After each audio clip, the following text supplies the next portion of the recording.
What's up, everyone? DKRACK here.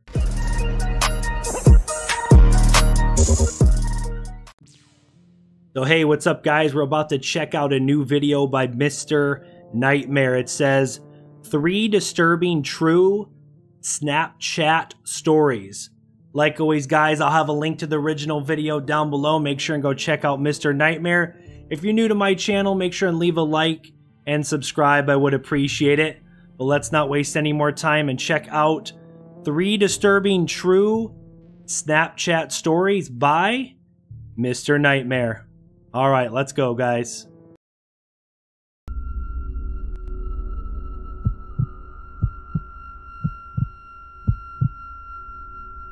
This was not even a month ago, so all the small details are still fresh in my mind. I have been using dating apps on and off for years. I think Tinder sucks along with its customer service, and I was never a fan of Hinge or OkCupid. I mainly use Bumble. In my Bumble bio, I have my height, which is 4'11", I make a joke about being short, and then I have my Instagram and Snap at the bottom. Because of that, I get a decent amount of random follow requests on Instagram. Half the time I don't follow them back. I also get a lot of random people adding me on Snap, probably more on there than on Instagram. I usually only add them back if I recognize their name from a recent conversation on Bumble, or if their Bitmoji looks pretty normal. I know, that sounds weird. Pretty normal. I deal with a lot of stupid, disgusting boys on Bumble, but it's not as bad as Tinder. Still, I'll often have the typical douche frat boy asking if I do hookups or sending any kind of provocative messages. Usually when that happens, I'll mess with them a little bit and then unmatch them. This one time, I guess 3, almost 4 weeks ago, I matched this actually pretty attractive guy. He sent some pickup line that was kinda creative and got my attention. Pretty soon he asked for my Snap. Then seconds later he added me after noticing I had my Snap in my bio anyway. So I added him back because why not? He started messaging me on Snap. I screenshotted the first 2 pics on his Bumble profile and sent it to my girlfriends, mentioning how attractive he is. My friend Gianna replied right away saying it's a catfish. She matched it too. So I decided I'd mess with him a little bit. Catfish. The things he was messaging me on Snap were slowly progressing to be more sexual, so I started saying the most unattractive things possible. Bunch of creeps. They started getting noticeably salty. I said I would be down to come over if they sent me a selfie. He didn't send a selfie, of course. He just replied with a message asking what my address is. I didn't reply at first. He's just asking for their address? Creepy much? Asking my girls what I should do next. But then I got a notification that the guy screenshotted my Snapchat profile. I immediately blocked him and remembered I had my location on the Snap map as public. The problem is the houses in my area are spaced out enough where he could easily identify which house I was in. I panicked, asking my girlfriends what to do. They tried to calm me down, assuring me there was no chance he'd come to my house. They did a good job because they made me realize how ridiculous him coming to my house sounded. You might be wrong. I was watching New Girl on Netflix. The doorbell suddenly rang. I paused the show, and I felt my heart jump into my throat. Oh no! I was home alone, not expecting my parents or siblings, and it was past 10. I turned off my bedroom light and TV screen. I wanted total darkness to give the illusion no one was home. I suddenly got a notification that someone added me on Snap. The username was "It's me, add me back." I blocked the account immediately. God, it's me! 2 minutes later, another account added me on Snap. This one, the username was "I'm outside your house." I screenshotted that and sent it to my friends and family, now in tears. I blocked it as well. There was a long pause now. I hoped maybe he had given up. During that time, I was texting friends and family, but ignoring all their phone calls because I was so paranoid that I'd be heard from outside. Finally, I got another dreaded notification from Snap, saying someone added me. This time the username said, "I'm looking right at you." I turned to the window, naturally. I wish I hadn't. I wish I just ran out of the room and called 911. There's gonna be some guy standing in the frickin' window. Looking into my room, this disgusting, smiling man. I'm sure my face turned completely ghostly white as I looked at him. I ran out of the entire house, screaming at the top of my lungs down the street. 2 neighbors came outside in response, and I basically ran into one of their arms crying for help. The neighbor called the police for me, but the man was not found in or around the house. I somehow had to gather the courage to go back into that house and stay there for the night. Yo. I locked myself in my parents' room since it's the only bedroom upstairs with a lock, and I prayed I'd be able to fall asleep. I lay awake for seemingly hours though, and eventually I knew for a fact I heard something outside the door. I would be, if this happened to me and someone came to my house and was a creeper like this, I would be so paranoid. You know, I'm a pretty big guy, so I'm not like some 4'11", you know, lady, which that'd probably even be more scary for, but even myself as, you know, a bigger guy, I would still be paranoid even if I could fight him off, you know? Like tiny, soft footsteps causing ever so slight cracks in the wood. I sat up and stared at the bottom of the door. He in the house? He's in the freaking house. Someone trying to open the door. I grabbed my cell phone and dialed 911. I immediately said to the operator in a quiet whisper that someone was inside my house and I was alone. But maybe I didn't say it quietly enough, because footsteps on the other side of the door confirmed that I was right. I wasn't just hearing things. The footsteps walked away from the door quickly. Yo. I heard them go down the stairs, and eventually I heard the front storm door slam shut. The cops arrived shortly. The same cops had returned. This time they wouldn't allow me to sleep there the rest of the night. I called my friend Gianna, who was still awake, and she said I could come sleep over for the rest of the weekend. The police escorted me there after I locked up my house. I'm grateful I didn't fall asleep that night, as I wouldn't have heard those tiny footsteps outside my room, and I might not have called the cops in time. Yo, that's freaking creepy. Damn.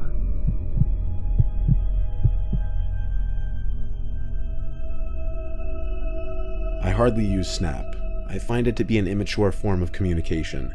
I only have one so I can receive snaps from friends and occasionally send people snaps while I'm on vacation somewhere or doing something fun. I do not view Snapchat as a viable replacement for simply texting someone. That being said, when this girl Kate that I hadn't heard from in months, who I was kind of into, one night randomly snapped me, my face lit up a bit. She snapped me a picture in a dark room, presumably her bedroom, saying, "What are you doing?" I replied with an awkward selfie, saying watching Friends, made more awkward with the obnoxiously bright flash from my phone. Another reason I hate Snapchat, because I look terrible in selfies. Yeah. Expecting her to run away after my selfie, she actually snapped back. I could barely make out part of her face. It was 90% black wherever she was, with a hint of red glow. She said in the snap to come to her place. Red glow? I was done with the stupid selfies, so I just messaged her back asking where. She sent an address. It was 10 minutes away. I was bored, so why not? I got in my Chevy and started following towards the address. It wasn't that far. I was there quicker than expected, but I'm also a speedy driver. The address was of a house at the edge of the same town I live in. Since I have her number, I just texted her, but with my car idling and her not answering right away, I decided to just call her. The call was answered, but she didn't say anything on the other end. I've got a bad feeling about this here. In fact, all I heard was garbled background noise, feeling. likely because the phone was answered by accident. I said hello a few times, hoping maybe she'd hear me in her back pocket or wherever her phone might have been. I listened for a little while, and eventually I started hearing a man's voice in the background. I screamed hello 2 more times into the phone, and then I distinctly heard in a girl's scream, "Help me," before the call was hung up. What? I didn't know what to make of all of that. No! I texted her 1 more time, "What's going on?" Was she like freaking kidnapped or something? What the hell? Minutes later, I got a text back saying, "Come in, I just opened the front door." I looked at the house. Oh, hell no. Sure enough, the front door was left open. No. At the same time, I got another snap from Kate. I opened it immediately. It was a picture of her legs in a dark room. She was wearing ripped jeans and it looked like she was sitting on the floor. Something wasn't right here. I wasn't going in that house. I called 911. Was this girl like kidnapped by some guy and the guy's taking pictures of the girl to try to lure in this other dude? That's what I'm thinking. Like, what the hell is going on? And reported a possible kidnapping situation. In the meantime, while waiting for the cops, I texted back the number, saying 1 second I'm on a phone call, then I'll come right in. But there was no answer. In fact, the next time I looked at the front door of the house, it was closed now. I was worried that what I was imagining was coming true. The cop car eventually pulled up behind my car, and I pointed them at the house. Another cop car pulled up quickly across the street, and 2 more cops got out. A total of 4 cops were knocking at the front door. A man opened the door, and they identified that they received a reported kidnapping in the house. One of the police officers actually let himself into the house past the man. The other two followed, while one stood with me by the front porch. Not even 30 seconds later, one of the cops yelled at the other two to get him in cuffs. And then a girl's cries for help soon became apparent from the basement. I was in absolute shock when the girl I recognized as Kate. Thank God, though, this guy here possibly just saved this girl's life. She was kidnapped in the basement, locked up, it sounds like. This dude was using this girl's Snapchat, trying to lure this other guy in. He called the police. He probably just saved this girl's life. Wow. Kate was being escorted out of the house in tears. She was a wreck. She looked like she had just experienced a life-changing trauma.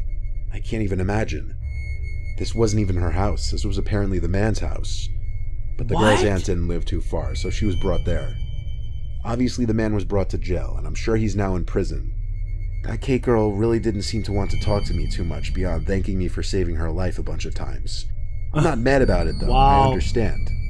Experiencing whatever she went through in that basement is probably something no one wants to think about. Oh, that poor girl, Kate. Greetings. My name is Terry Carnation of the podcast Dark Air with Terry Carnation, reading a story for the aptly named Mr. Nightmare. Oh, this is cool. Different narrator. I am an 18-year-old guy and a freshman in college. I go to school in my hometown so that for my first year I can live with my parents and save money on student housing. I go to Montana State University in Billings, the state's largest city. And no, we don't ride horses to school. We have cars. In school, I still knew and hung out with most of my high school friends that decided to stay in town for school as well. But in my calculus class, I didn't know anyone. I am pretty outgoing and can easily start a conversation with a stranger, but I strangely found it hard to make friends in that class. Eventually, I just gave up and went to class to learn rather than make friends. About 2 weeks into school, this guy I hadn't seen in class before started to sit near me. He would always come in around 10 minutes late and would sit as close to me as possible. It weirded me out, so I would sit as far from the door as possible. That is weird. To see if he was actually trying to sit near me.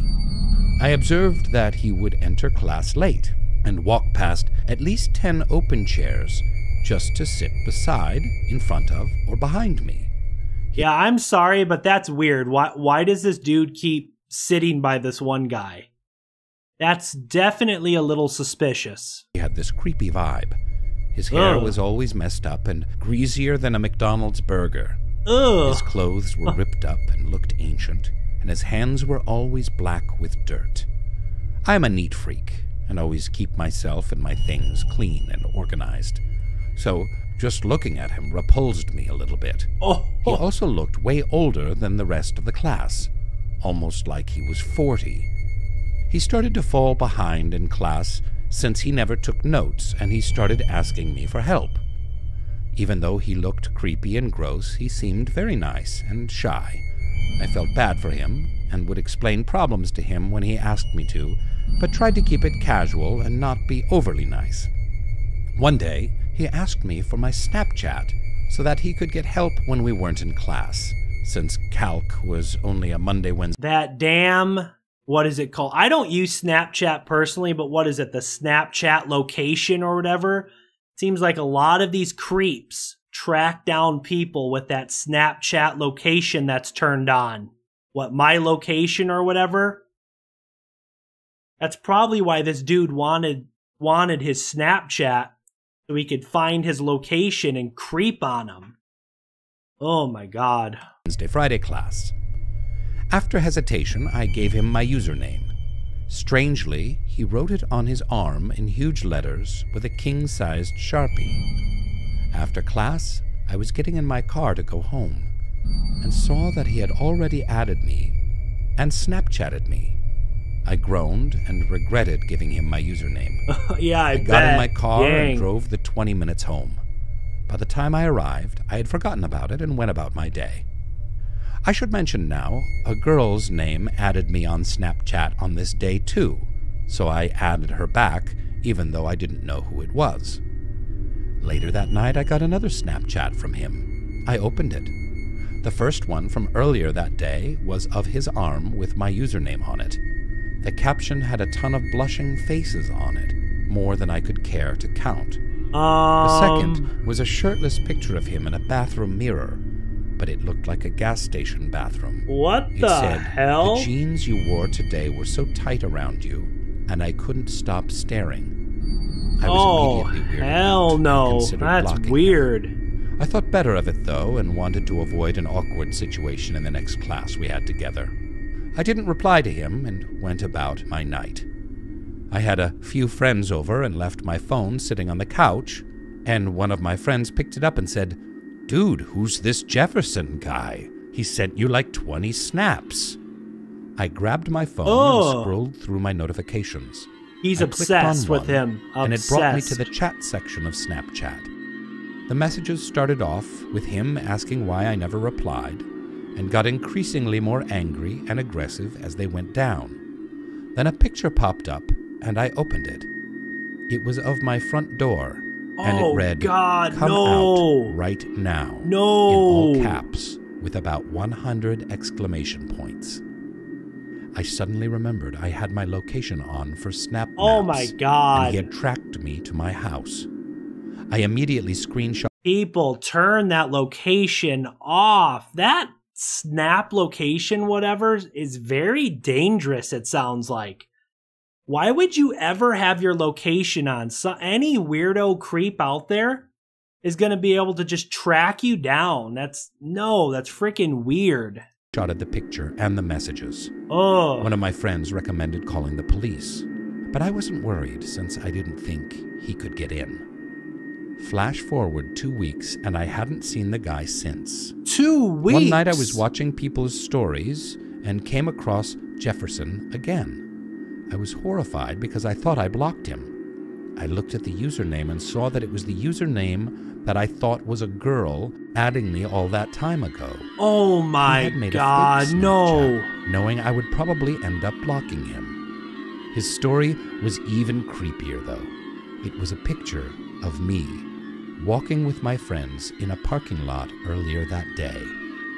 I was pissed now. I messaged him and asked why he wouldn't just leave me alone, and why he couldn't realize I didn't want to be his friend.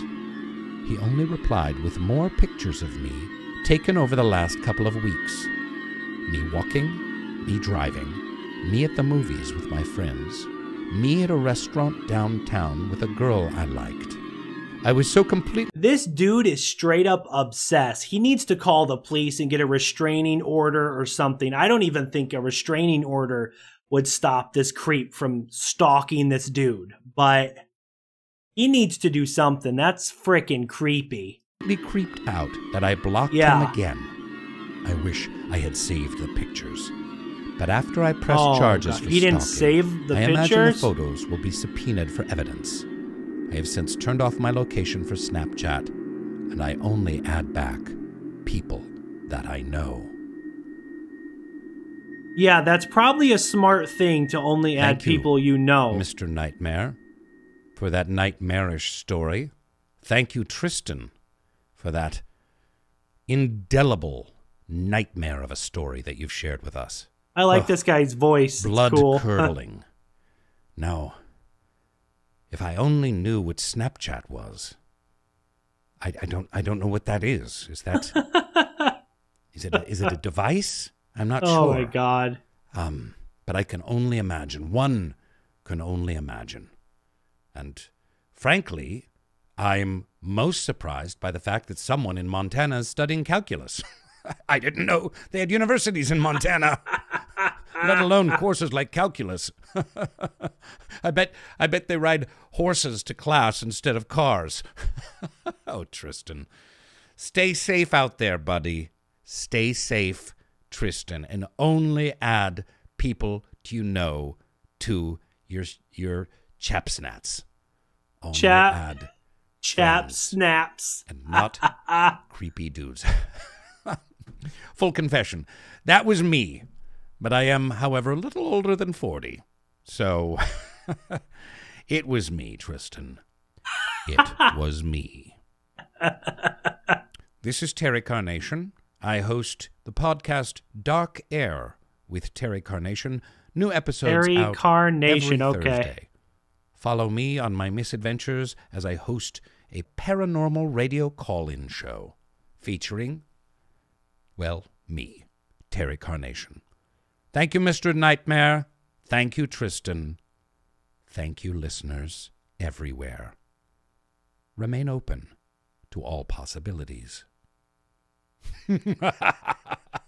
I couldn't resist doing an evil laugh. I loved it. Oh man, well this was a nice surprise. I didn't realize that Mr. Nightmare did a collaboration with, what was it? Terra Carnation, I think?